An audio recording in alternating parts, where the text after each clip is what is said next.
आज तो कुछ ज्यादा ही थकान लग रही है, थोड़ी देर आराम कर लेती हूँ। ऐसी हालत में इतनी थकान ठीक नहीं होती।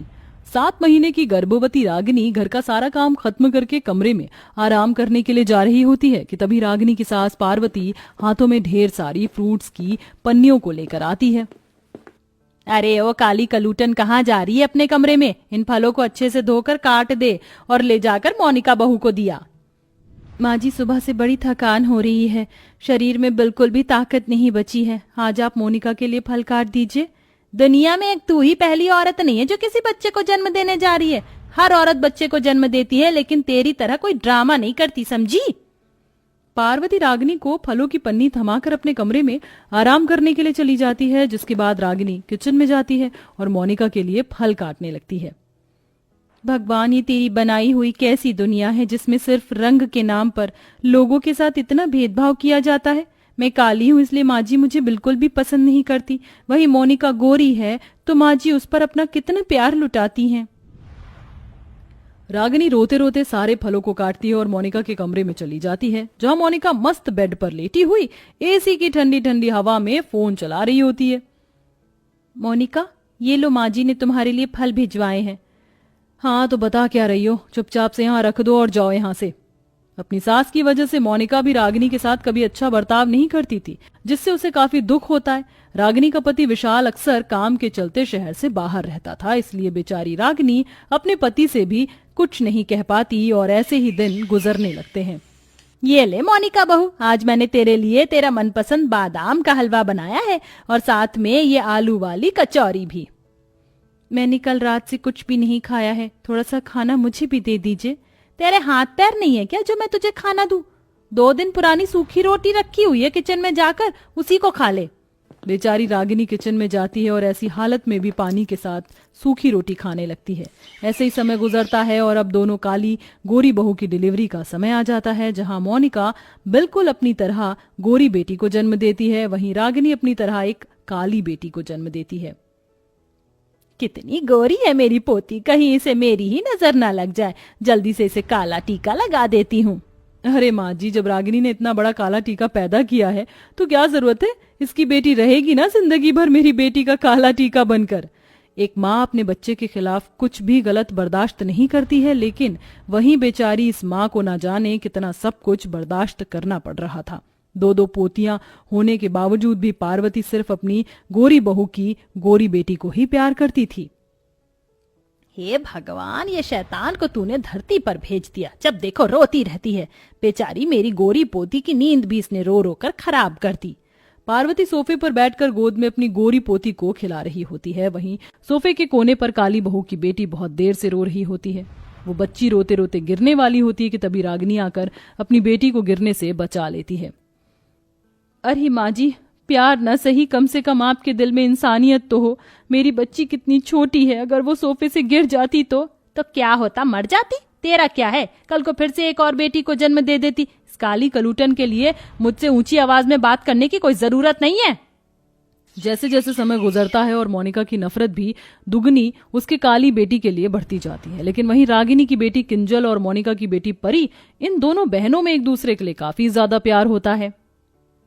दादी माँ मैं आ गई। दादी माँ, बहुत भूख लग रही है, कुछ खाने के लिए दो ना। आज तो मैंने अपनी प्यारी पोती के लिए कुछ स्पेशल बनाया है, तुम जल्दी से ड्रेस चेंज करके आ जाओ, मैं अभी डाइनिंग टेबल पर खाना निकाल कर रखती हूँ। परी किंजल दोनों ही ड्रेस चेंज करके आती हैं, लेकिन पार्वती सिर्फ परी को अपने हाथों से बनाए हुए नूडल्स खिला रही होती है। दादी माँ, ये नूडल्स बहुत ज्यादा टेस्टी हैं, ये लो किंजल तुम भी खाओ। नहीं परी बेटा, ये सब कुछ सिर्फ तेरे लिए है, ना कि इस काली बिलौटन के लिए। देख कैसे नजर लगाकर खड़ी हुई है तेरे खाने पर। दादी माँ, आप ऐसा क्यों कह रही हो? क्योंकि तू और तेरी माँ है ही इसी के लायक। पहले वो मेरी गोरी बहू के खाने पर नजर लगाती थी और अब तू चल जाए यहाँ से। पार्वती किंजल को डांट कर भगा देती है, जिससे किंजल अपनी माँ के पास आती है और सारी बात अपनी माँ को बताती है, जिसे सुन रागिनी अपनी बेटी किंजल को चुप करवाती है और उसे रात की बासी सूखी रोटी चटनी के साथ खिलाने लगती है। माँ, मुझे हर रोज ये सूखी बासी रोटी क्यों खानी पड़ती है? परी को तो हर दिन कितना अच्छा अच्छा खाना खाने को मिलता है, कभी चॉकलेट, कभी आइसक्रीम, कभी बर्गर तो कभी पिज्जा। आप मुझे ये सब क्यों नहीं देती हो? देना तो मैं भी तुझे बहुत कुछ चाहती हूँ, लेकिन क्या करूँ, तेरी माँ बहुत मजबूर है बेटा, अपनी माँ को माफ कर देना। बेचारी रागिनी कैसे समझाती है अपनी बेटी को कि क्यों उसे सूखी रोटी खाने को दी जाती है। ऐसे ही समय गुजरता है और एक दिन, परी बेटा, आज मैंने तुम्हारे लिए पनीर के पराठे बनाए हैं, चलो जल्दी से इसे खा लो वरना ठंडे हो जाएंगे। ठीक है। मोनिका के वहां से जाते ही परी पनीर का पराठा उठाती है और सीधा किंजल के पास चली जाती है। तुम्हें पनीर के पराठे पसंद है ना, ये लो। अरे वाह, पनीर के पराठे। पता है मेरा कब से पनीर के पराठे खाने का मन कर रहा था। रोज रोज सूखी रोटी खाकर तो मेरी भूख मरने लगी थी। किंजल परी के दिए हुए पनीर के पराठे को खाने ही वाली होती है कि तभी मोनिका वहां गुस्से में आती है और किंजल से पनीर का पराठा लेकर उसे जमीन पर जोर से धक्का दे देती है। तेरी हिम्मत कैसे हुई मेरी बेटी के पनीर के पराठे खाने की, चोर कहीं की, शर्म नहीं आई तुझे चोरी करते हुए। किंजल ने कोई चोरी नहीं की, बल्कि पनीर के पराठे तो मैंने ही इसे दिया था। मोनिका के चिल्लाने की आवाज सुन रागिनी भी वहां आ जाती है और अपनी बेटी को जमीन पर गिरा देख जल्दी से उसे उठाने लगती है। हाँ हाँ, उठा ले अपनी झूठी बेटी को, रंग के साथ साथ इसकी नीयत भी काली है, जब देखो मेरी बेटी के अच्छे खाने पर नजर डालती रहती है। मोनिका और पार्वती दोनों सास बहू मिलकर ये सब कुछ जानबूझकर करती हैं और अब तो वो लोग रागिनी की बेटी को नीचा दिखाने के लिए जानबूझकर उसके सामने परी को अच्छा अच्छा खाना खिलाती हैं। परी बेटा, तुम्हें चीज बर्गर और फ्रेंच फ्राइज पसंद है ना, ये लो, आज मैंने खुद अपने हाथों से बनाया ये सब। मेरा ये सब कुछ खाने का बिल्कुल भी मन नहीं कर रहा है, मुझे बस रोटी सब्जी खानी है। इतने दिनों से आप लोग मुझे बस ये बाहर का ही खाना खिला रहे हो। बेटा, ऐसा खाना खाने के लिए ना जाने कितने गरीब सैकड़ों बच्चों को दिन में कितनी मजदूरी करनी पड़ती है और इतनी मजदूरी करने के बावजूद भी उन्हें ये सब खाने को नहीं मिलता, और तुझे तो ये सब बैठे बिठाए मिल रहा है। ये देख, मैंने तो तेरे लिए तेरी मनपसंद फ्लेवर की आइसक्रीम भी बाहर से ऑर्डर करी है, चल अब जल्दी से इसे खा ले। इतना सब कुछ देख किंजल का भी ये सब खाने का मन कर रहा था, लेकिन बेचारी किंजल के नसीब में तो बस सूखी रोटी ही लिखी थी। हर रोज सूखी रोटी, बासी सब्जी, ये सब किंजल को खाने को मिलता था, लेकिन ये सब खाने के बावजूद भी किंजल सेहत में ठीक थी। वहीं अब हर रोज बाहर का तला मसालेदार और मैदे से बना खाना खाने की वजह से परी की तबीयत धीरे धीरे खराब होने लगती है। जहां पहले पूरे दिन परी उछल कूद करती, भागती दौड़ती, वहीं परी ठीक से चल भी नहीं पाती और साथ ही उसका वजन भी काफी बढ़ने लगता है।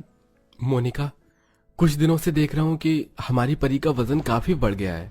अरे वजन तो बढ़ेगा ही, बढ़ती बच्ची है, आज थोड़ी मोटी है तो कल फिर से दुबली पतली हो जाएगी। हाँ, लेकिन ऐसे अचानक तो ये सब नहीं होना चाहिए। मैं कल ही ले जाकर परी का एक बार मेडिकल चेकअप करवाता हूँ। विनीत अगले दिन अपनी बेटी परी को मेडिकल चेकअप के लिए क्लिनिक लेकर जाता है और कई सारे मेडिकल चेकअप होने के बाद जैसे ही परी की रिपोर्ट विनीत को मिलती है तो उसे बहुत बड़ा झटका लगता है। उसकी 6 साल की बेटी को इतनी कम उम्र में थायराइड हो चुका था। माँ, मोनिका, मैं आप लोगों से कुछ पूछ रहा हूँ, ये सब कैसे हुआ? ऐसे अचानक तो मेरी बेटी को थायराइड नहीं हो सकता। रिपोर्ट में भी साफ साफ लिखा है कि परी का कोलेस्ट्रॉल लेवल काफी ज्यादा बढ़ा हुआ था और ये सब सिर्फ बाहर की चीजों की वजह से हो सकता है। और हमारी बेटी अभी इतनी बड़ी नहीं हुई है कि वो खुद बाहर जाकर ये खा सके, और परी को तो बाहर का खाना ज्यादा पसंद भी नहीं है। तो बताइए ये सब कैसे हुआ?